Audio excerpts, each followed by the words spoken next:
अस्सलाम वालेकुम ख़वातीन और हज़रात, मेरा नाम अहमद अली भट्ट है और आप देख रहे हैं द फ्यूज। पाकिस्तान के अंदर एक चीज कभी नीचे नहीं आने वाली और वो है डॉलर। इस डॉलर के पीछे किसका हाथ है? थोड़े से आपको फैक्ट देते हैं। हमने एक नई अपनी सीरीज स्टार्ट की है जिसका नाम है पाकिस्तान के 10 साल। आज हमारा पहला मौजू होगा डॉलर 10 साल में कहां से कहां तक पहुंचा। 2014 के अंदर डॉलर का रेट 102 रुपए था। आज डॉलर 200% से ज्यादा इंक्रीज। इसके पीछे कौन रिस्पॉन्सिबल है, कौन जिम्मेदार है और क्या पाकिस्तानी रुपए की यही औकात है? आज हमारे साथ प्रोग्राम के अंदर रोशनी डालने आ रहे हैं mister brown from IMF। Hello mister brown. Hello, Mr. White. Oh yes, you white and me brown. और हमारे साथ बैठे हैं आज मिस्टर ताज, जो कि हमारी ट्रेड यूनियन के डमी प्रेसिडेंट है। की हाल है भाजी? बाजी A1 फर्स्ट क्लास है। अच्छा, आप ताजिर कम और कुछ और ज्यादा लग रहे हैं। ये ग्लासेस जान के पहले। नहीं ਵੀਰੇ ਗੱਲ ਇਹ ਵਾ ਕਿ ਮੈਂ ਆਪਣੇ ਕੰਮ ਤੇ ਬੈਠਾ ਹਾਂ। अच्छा, ਅਸੀਂ ਤਾਜਰ ਬੰਦੇ ਛੁੱਟੀ ਨਹੀਂ ਵੀਰੇ ਕਰਦੇ। ਮੈਂ ਤਾਂ ਘਰ ਤੁਹਾਡੀ ਭਾਬੀ ਕੋਲ ਵੀ ਬੈਠਾ ਹੋਵਾਂ ਨਾ ਤੇ ਬੈਠਾ ਇੰਜ ਹੀ ਹੁੰਨਾ ਜਿਵੇਂ ਦੁਕਾਨ ਬੰਦ ਕਰਕੇ ਬੈਠਾ। ਹਾਂ ਇੱਕ ਦੋ ਵਾਰੀ ਤੇ ਭਾਬੀ ਨੂੰ ਪੈਕ ਕਰਕੇ ਵੇਚਣ ਲੱਗਾ ਸੀ ਭਾਜੀ ਜਿਹੜਾ ਅੰਗਰੇਜ਼ ਆ ਤੁਹਾਡਾ ਜੀ ਇਹਦੇ ਦੂਰੋਂ ਜਿਹੜੇ ਵਾਲ ਲੱਛੇ ਵਰਗੇ ਕੋ ਲੱਗ ਰਹੇ ਆ। मुझसे तमीज से बात करनी है। मुझे मेरी यूनियन काउंसिल में लोग बाबा नजमी भी कहते हैं। और हमारे पॉलिटिकल एक्सपर्ट तैमूर साहब हमें ज्वाइन कर रहे हैं। डॉक्टर साहब कैसे मिजाज हैं? ठीक है आप? सर बिल्कुल ठीक है, जो इन्होंने हमारा हल कर दिया है। हाय हाय हाय हाय। अच्छा, हम लोग आपको पैसे देते हैं, डॉलर देते हैं, अभी भी बुरा हाल हमने किया है। आप पैसे शर्तों के साथ देते ना, बगैर शर्त के दें, कर्जा हंसना दें हमें। बहुत अच्छे। बगैर शर्त तो तुसी कदी खुसरे ते 100 रुपया नहीं सुटे। ਉਹਨੂੰ ਵੀ ਕਹਿੰਦੇ ਘੁੰਮ ਕੇ ਆ, ਘੁੰਮ ਕੇ ਲੱਕ ਤੇ ਦੁਪੱਟਾ ਬੰਨ ਕੇ ਆ, थोड़ा मिस्टर ब्राउन कंट्रोल। जहाँ पे पैसे देने उधर थोड़ी बहुत शर्तें तो होती हैं ताजर ब्रो। ਨਹੀਂ ਵੀਰੇ ਜੇ ਤੈਨੂੰ ਪਤਾ ਹੀ ਹੋਆ ਕਿ ਖੁਸਰੇ ਤੇ ਅਸੀਂ 100 200 ਨਹੀਂ ਸੁੱਟਦੇ ਤੇ ਤੂੰ ਕਿਉਂ ਆਇਆ ਇੱਧਰ? यार मैं जरा महंगा खुसरा इन्हू समझाओ। साड़ी जुबान च खुसरा नहीं होता, उत्थे ट्रांसजेंडर होता है। नहीं जी, वो भी अलग होता है, इसमें भी डिफरेंस होता है। लेकिन हम थोड़ा सा आगे प्रोग्राम को बढ़ाते हैं। 2015 में डॉलर 105 का रहा, 2016 में भी ऑलमोस्ट 105 का रहा, 17 तक हालात अच्छे थे। लेकिन एकदम 2018 में हमारा डॉलर जो है वो 140 रुपए तक शूट अप हो चुका हुआ था। शाबाश। अब इसमें आपको तो भी पता है कि 2018 में इलेक्शंस हुए थे। इलेक्शंस के साथ साथ बेल आउट पैकेजेस और साहिवाल पावर प्लांट और बड़ी चीजें जो PMLN की गवर्नमेंट ने कर ली थी। इतने ज्यादा लोन्स ले लिए थे। जब कप्तान की हुकूमत आई तो डॉलर 140 रुपए तक पहुंच चुका था। तो सर, ये डॉलर आराम आराम से जा रहा था, एकदम 2018 में क्या हुआ? सर देखें, इसके पीछे 2-3 रीजंस हैं। एक तो हमारी सबसे बड़ी थी पॉलिटिकल इंस्टेबिलिटी। अगर आपको याद हो, 2017 में नवाज शरीफ चले गए तो खाकान अब्बासी साहब आए जी। वो इंस्टेबिलिटी हुई। फिर इलेक्शन हुए, इलेक्शन के अंदर भी थोड़ा सा हमारे लोगों ने इख्तलाफात की, जिस तरह हमेशा होता है। हाँ। उसके बाद पॉलिटिकल इंस्टेबिलिटी के बाद हमारी ओवर रिलायंस है इंपोर्ट्स के ऊपर इंस्टेड ऑफ एक्सपोर्ट्स। हम ज़्यादा रिलाय करते हैं एग्रीकल्चर और टेक्सटाइल सेक्टर पे अपनी एक्सपोर्ट्स के लिए। हम अनफॉर्चुनेटली सर्विस इंडस्ट्री को, रियल एस्टेट इंडस्ट्री को, सर्विसेज को, IT सेक्टर को एक्सपोर्ट्स की मद में इस्तेमाल नहीं कर सके। तो ये कुछ रीजंस हैं, जो मेजर रीजंस हैं हमारी, कि हमारा जो डॉलर पे इन्हिसार है वो बहुत ज़्यादा बढ़ता जा रहा है। और जो कुछ पावर प्लांट्स या कुछ ऐसी इंफ्रास्ट्रक्चर के ऊपर पैसे लगाए गए और IMF के पास भी कुछ आने जाने में थोड़ी सी देर हुई हमें, उसकी वजह से हमारे डॉलर्स को जो है वो हाइक मिली 2018 में एकदम। ਇਹੋ ਜਿਹਾ ਬੰਦਾ ਡਾਲਰ ਤੇ ਸਾਰੀ ਗੱਲ ਕਰਕੇ ਐਂਡ ਤੇ ਕਹਿੰਦਾ ਹੁੰਦਾ ਨਸਵਾਰ ਵੀ 20 ਦੀ ਹੋ ਗਈ ਯਾਰ। ਇਹੋ ਜਿਹਾ ਬੰਦਾ ਸ਼ਾਦੀ ਤੇ ਜਾ ਕੇ ਨਾ ਦੂਜੀ ਵਾਰੀ ਚੌਲ ਨਹੀਂ ਮੰਗਦਾ, ਉਰਦੂ ਚ ਪੁੱਛਦਾ ਵੀਰੇ ਉਹ ਯੈਲੋ ਕਲਰ ਦੇ ਚਾਵਲ ਹੋਰ ਹੈ। भाई, आपके 2018 के बाद के क्या हालात रहे? ਜਦੋਂ ਤਸਲੀ ਦੀ ਕਪਤਾਨ ਦੀ ਗਵਰਨਮੈਂਟ ਉਦੋਂ ਹਾਲਾਤ ਕੁਝ ਬਿਹਤਰ ਸਾ। अच्छा। ਹੁਣ ਤਾਂ ਵੀਰੇ ਮਤੰਜਨ ਜੀ ਗਵਰਨਮੈਂਟ ਆ। मतंजन मतलब PDM। ਹਾਂ ਵੀਰੇ। वेरी गुड यार, अच्छी है, नवी फॉर्म जीती है मतंजन। आपको ये भी बताते जाए कि इलेक्शन से पहले नून लीग ने 24,950 अरब के लोन्स लेके रखे हुए थे। जब कप्तान की हुकूमत आई थी उससे पहले हमारे पे ये कर्जा चढ़ा हुआ था। सर, ये किस चीज का कर्जा नहीं लिया? ਤੁਸੀਂ ਇਹ ਗੱਲਾਂ ਦੱਸ ਕੇ ਆਪਣੀ ਆਵਾਮ ਦੇ ਜ਼ਖਮਾਂ ਤੇ ਕਿਉਂ ਲਾਉਣ ਲਾ ਰਹੇ ਹੋ ਮੈਨੂੰ? लोन नहीं ला रहे, हम बता रहे हैं कि 10 साल के अंदर डॉलर का इफेक्ट क्या हुआ। बाय द वे, आपको ये भी बताते जाएं कि 2014 के अंदर आपको पता है इंडिया का डॉलर का रेट क्या था? 62 इंडियन रुपीस का था। ਬਿਲਕੁਲ ਠੀਕ ਹੈ। और आज 10 साल बाद 82 रुपीस का। ਤੁਸੀਂ ਇਹ ਵੀ ਤੇ ਦੇਖੋ ਨਾ ਕਿ ਸਾਡੇ ਕੋਲੋਂ ਕਦੀ ਉਹਨਾਂ ਨੇ ਇੰਨਾ ਕਰਜ਼ਾ ਮੰਗਿਆ ਨਹੀਂ ਜਿੰਨਾ ਤੁਸੀਂ ਕਸ਼ਕੋਲ ਲੈ ਕੇ ਫਿਰ ਰਹੇ ਹੁੰਦੇ ਹੋ ਸਾਡੇ ਕੋਲ। नहीं तो आप क्यों देते थे? ਯਾਰ ਸਾਨੂੰ ਵੀ ਥੋੜੀ ਬਹੁਤ ਲਾਲਚ। ਮੇਰਾ ਮਤਲਬ ਹੈ ਕਿ ਜਿਹੜਾ ਵੀ ਗਰੀਬ ਮੁਲਕ ਹੋਏਗਾ, ਅਗਰ ਮੰਗੇਗਾ ਤੇ ਤੈਮੂਰ ਭਾਈ ਦੱਸੋ, ਤੁਸੀਂ ਵੀ ਮੰਗਦੇ ਹੀ ਰਹੇ ਹੋ ਤੇ ਅਸੀਂ ਦੇ ਦਿੰਨੇ ਆ ਉਹਨਾਂ ਨੂੰ, ਕੋਈ ਗੱਲ ਨਹੀਂ। ਅੱਛਾ, ਕਰਜ਼ਾ ਸਾਨੂੰ ਇਹ ਦਿੰਦੇ ਨੇ? हाँ जी ਇਹਨਾਂ ਦੇ ਤੇ ਆਪਣਾ ਮੂੰਹ ਇੰਜ ਦਾ ਕਿ ਜਿਵੇਂ ਥੋੜਾ ਜਿਹਾ ਸਾਲਣ ਹੋਰ ਪਾਈ। भाई, ये IMF की तरफ से मिस्टर ब्राउन आए हुए हैं आज हमारे। मैं अगर डॉलर बंद करते ना तो तेरी करेंसी बंद हो जानी है। दस्तताज, आप मियाँ चन्नू के रहने वाले हैं? जी ਵੀਰੇ ਮੀਆਂ ਚੰਨੂ ਤਾਂ फैसलाबाद काफी वक्त लंघ गया मेरा कारोबारी सिलसिले। आपको पता है ना वो डॉलर्स जो मिले थे, बहुत सारे डॉलर्स जो मिले थे वो वहीं से मिले थे। नहीं ਵੀਰੇ बहुत सारे तो नहीं मिले सी, हमें को 40-50 घरों जो मिले सन। हाँ, बाकी तो सारा गांव गरीब है। पाकिस्तान के अंदर ये चीज बहुत कॉमन है कि मनी एक्सचेंज वाले जो हैं वो डॉलर्स को होर्डिंग करते हैं। सर ये कितना सच है इस बात? सर है, सच तो है, लोग डॉलर की होर्डिंग करते हैं, बट आई थिंक उससे ज़्यादा ज़रूरी है कि ये ताजर भाई यहाँ पे बैठे हैं, ये टैक्स भी देना नहीं पसंद करते हुकूमत को। गुड। ये चाहते हैं कि सारा काम कैश के ऊपर और टैक्स नेट में आना नहीं चाहते, और अभी हुकूमत ने एक ताजर दो स्कीम निकाली है कि इनको टैक्स नेट में लेके आया जाए। तो इन लोगों की वजह से भी काफ़ी हमारे हालात ख़राब हैं, और मिस्टर ब्राउन को चाहिए कि यहाँ बैठे हैं तो ये इनके साथ थोड़ी सी बातचीत करके आपस में कोई सेटलमेंट करें और इनको मनाएं। बट होर्डिंग जो है वो इतना बड़ा फैक्टर नहीं है जितना टैक्स नेट जो है वो हमारा कम है, जिसकी वजह से हमें नुकसान होता है, क्योंकि हमारे अखराजात ज़्यादा हैं और हमारी जो आमदन है वो बहुत कम है। अगर हम लोग टैक्स नेट बढ़ा भी दें, लेकिन उसके साथ साथ हमारे जो अखराजात हैं उन पे कंट्रोल नहीं हो पा रहा। अभी आपको पता है कि जी इस्लामाबाद की रेनोवेशन के लिए हम लोगों ने 100 अरब रुपए का वो बजट दे दिया। उसके बाद हम लोगों ने यहाँ की जो प्रिपरेशन है उसके अंदर हम डॉलर पे डॉलर खर्ची जा रहे हैं। कंट्रोल तो हम कहीं भी नहीं कर रहे। बट साहब आप ठीक कह रहे हैं बिल्कुल। अनफॉर्चुनेटली ये जो अखराजात हैं ये हमें ऊपर से नीचे कम करने पड़ेंगे, तो ये एक दो दिन में नहीं होगा। पॉलिटिकल इंस्टेबिलिटी, मैंने जैसे आपको पहले कही है, पॉलिसी मेकिंग कोई नहीं है, सस्टेनेबिलिटी नहीं है। कोई ऐसी हुकूमत आए जो लॉन्ग टर्म यहाँ पे एटलीस्ट 5 साल काम कर सके, वो लोगों का ख्याल रखे, तो वो एक लॉन्ग टर्म पॉलिसी मेकिंग करेगी, और उसके बाद जब दूसरे लोग आएंगे तो वो उस पॉलिसी को कंटिन्यू करेंगे। बट अनफॉर्चुनेटली यहाँ पे ऐसा होता नहीं है। मेरी नज़र 'ਚ ਤੁਸੀਂ ਲੋਕ ਪਤਾ ਕਿਉਂ ਫਸੇ ਹੋਏ ਹੋ ਪਾਕਿਸਤਾਨੀ? ਕਿਉਂ? ਤੁਸੀਂ ਡਾਲਰਸ ਸਾਨੂੰ ਦੇ ਕੇ ਨਾ ਤੇ ਪੱਥਰ ਖਰੀਦ ਰਹੇ ਹੋ। ਨਾ ਤੁਸੀਂ ਟੈਕਨੋਲੋਜੀ ਵੱਲ ਧਿਆਨ ਦੇ ਰਹੇ ਹੋ, ਨਾ ਤੁਸੀਂ ਐਜੂਕੇਸ਼ਨ ਵੱਲ, ਨਾ ਹੈਲਥ ਵੱਲ। ਤੁਸੀਂ ਤੇ ਬਣਾ ਰਹੇ ਹੋ ਬਿਲਡਿੰਗਾਂ, ਤੁਸੀਂ ਤੇ ਬਣਾ ਰਹੇ ਹੋ ਪਲਾਜ਼ੇ। ਕਰੋੜਾਂ ਰੁਪਈਆ ਲਾ ਕੇ ਤੁਸੀਂ ਇੱਕ ਪੱਕੀ ਬਿਲਡਿੰਗ ਬਣਾਉਂਦੇ ਹੋ, ਕਰੋੜਾਂ ਲਾ ਕੇ ਇੱਕ ਛੋਟੀ ਜੀ ਫੈਕਟਰੀ ਕਿਉਂ ਨਹੀਂ ਬਣਾਉਂਦੇ? ਮਰੋ। मिस्टर ब्राउन, आपकी पंजाबी बहुत अच्छी है। ਅਸੀਂ ਪੰਜਾਬੀਆਂ ਕੋਲੋਂ ਗਾਲਾਂ ਹੀ ਇੰਨੀਆਂ ਸੁਣੀਆਂ, ਹੁਣ ਮੈਨੂੰ ਵੀ ਆ ਗਈ ਹੈ। ਤੇ ਭਾਈ ਹੁਣਾਂ ਨੇ ਕਿਹਾ ਅਸੀਂ ਟੈਕਸ ਨਹੀਂ ਦਿੰਦੇ। ਮੈਂ ਤਾਂ ਟੈਕਸ ਨੂੰ ਇੰਨਾ ਲਾਈਕ ਕਰਨਾ, हाँ। ਮੈਂ ਮੰਗਣ ਵਾਲੀ ਰੁਪਈਆ ਦਵਾਂ ਨਾ, ਵਿੱਚੋਂ ਚਾਰਾਂ ਨੇ ਟੈਕਸ ਕੱਟ ਲੈਣਾ। टैक्स की जहां बात करें, आपको टैक्स एजुकेशन की जरूरत है। ਸਾਡੇ ਮੁਲਕ 'ਚ ਤੇ ਛੋਟੇ ਛੋਟੇ ਬੱਚਿਆਂ ਨੂੰ ਹੀ ਅਸੀਂ ਟੈਕਸ ਐਜੂਕੇਸ਼ਨ ਦੇਣੀ ਸ਼ੁਰੂ ਕਰ ਦਿੰਦੇ ਹਾਂ। Of course.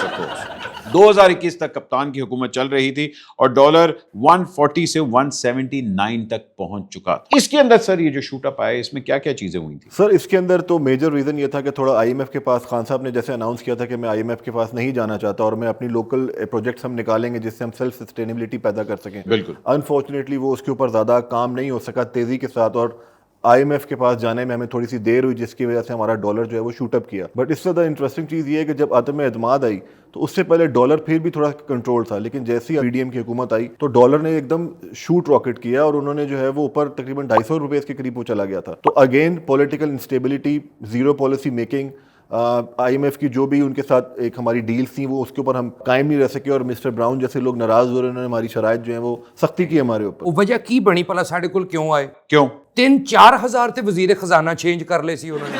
ਦੱਸੋ ਨਾ, ਚਿੱਟੇ ਪੇੜੇ ਵਰਗਾ ਮੂੰਹ ਲੈ ਕੇ ਸਾਡੀ मैं ਗੱਲ यही ਕਰ। मैं यही कह रहा हूँ कि जी लच्छे वाला वाले, मैं यही कह रहा हूँ। ਤੁਹਾਡਾ ਤਜਜ਼ੀਆਕਾਰ ਹੌਲੀ ਹੌਲੀ ਜ਼ਫਰੀ ਖਾਨ ਹੋ ਗਿਆ ਜੀ। अच्छा, इसके साथ साथ और जब खान साहब की हुकूमत गई तो बहुत सारे जो हमारे ताजिर बरादरी थे, बिजनेसमैन थे, उन्होंने अपनी जो डॉलर्स की होर्डिंग थी उन्होंने अफगानिस्तान के थ्रू या डिफरेंट कंट्रीज को स्मगल करके वो पैसे अपने बाहर लेके गए। और इसके साथ साथ जो हमारे ओवरसीज पाकिस्तानी थे वो उनके ऊपर भी इफेक्ट पड़ा, उनकी रेमिटेंस उन्होंने कम करना शुरू की। और लोकल जो इन्वेस्टर था जो डिफरेंट इंडस्ट्रीज में इन्वेस्ट करता था उसका एतमाद भी टूटा, क्योंकि सस्टेनेबिलिटी आ रही थी खान साहब की वजह से। अनफॉर्चुनेटली वो एकदम टूटी, तो जिसकी वजह से लोग काफ़ी ज़्यादा डिमोरलाइज हो गए। देखिए जी, जहां बात आती क्रेडिट ड्यू की, वहां देना चाहिए, क्योंकि खान साहब की गवर्नमेंट में सबसे बड़ा प्लस पॉइंट ये था कि उन्होंने पेट्रोल जो है वो 150 रुपए से ऊपर नहीं होने दिया था, और उसके लिए उनको काफी स्लैक भी मिली थी। मगर जैसे ही वो गए एकदम हर चीज शूटअप हो गई। नहीं, उसकी एक वजह तो ये भी थी ना कि उन दिनों में कोविड था जब उनकी हुकूमत चल रही थी। बिल्कुल जी। तो लोग तो बाहर निकलते नहीं थे, पेट्रोल पी के महंगा होना से।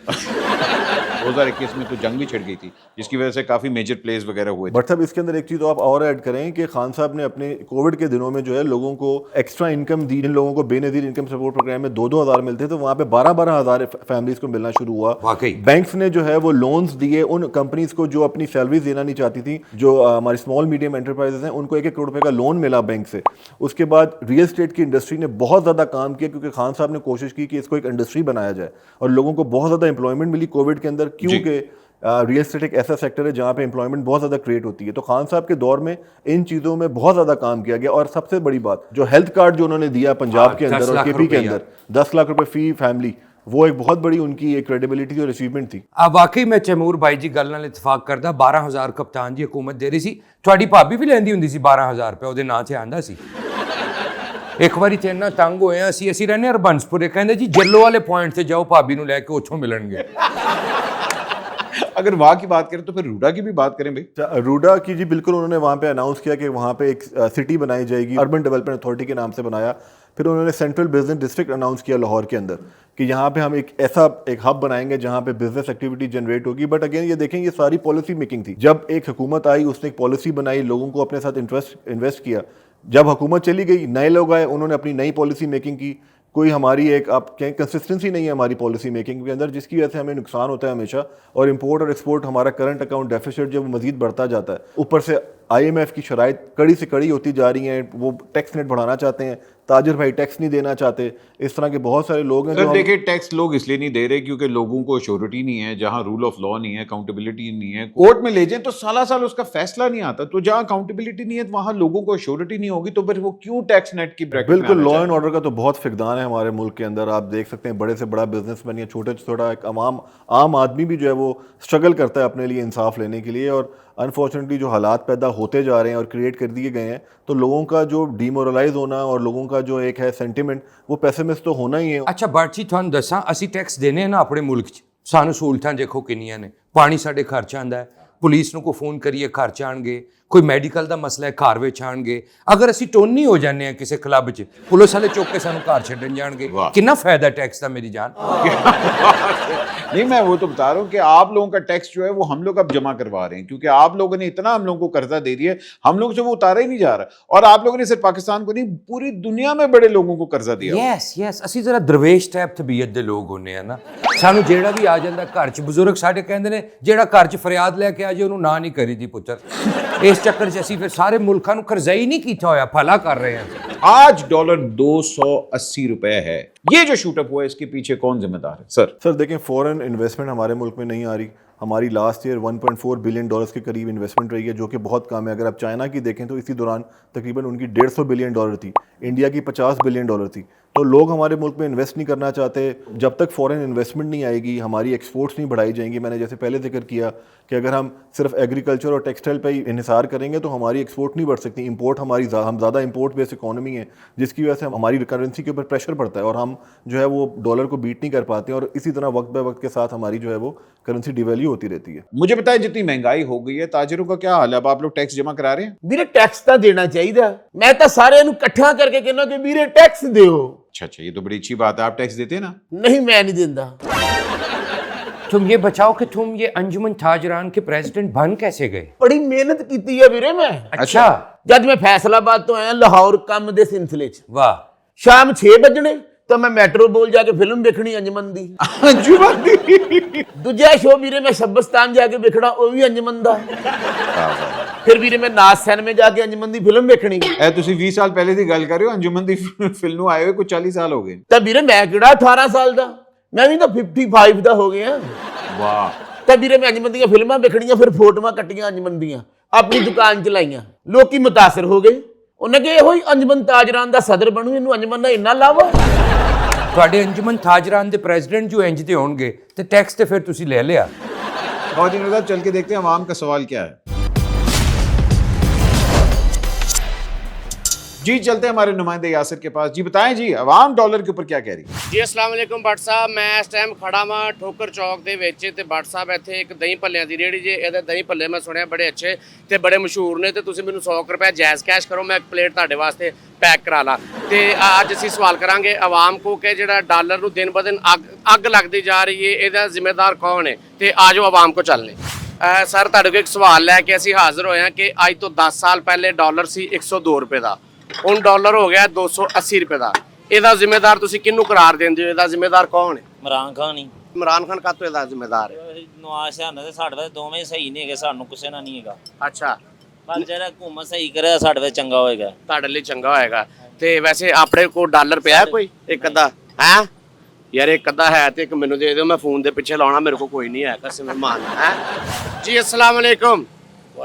की हाल है सर? अल्हम्दुलिल्लाह, आप सुनाएं। अल्लाह पाक का लाख शुक्र।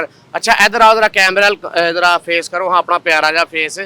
ਅੱਛਾ ਅੱਜ ਤੋਂ 10 ਸਾਲ ਪਹਿਲੇ ਡਾਲਰ ਸੀ ਜੀ 102 ਰੁਪਏ ਦਾ, ਅੱਜ ਡਾਲਰ ਹੋ ਗਿਆ 280 ਰੁਪਏ ਦਾ। ਕਿਹਨੂੰ ਜ਼ਿੰਮੇਦਾਰ ਕਰਾਰ ਦਿੰਦੇ ਹੋ ਇਹਦਾ? ਇਹਦਾ ਜ਼ਿੰਮੇਦਾਰ ਇਹ ਆਵਾਮ ਹੈਗੀ ਹੈ।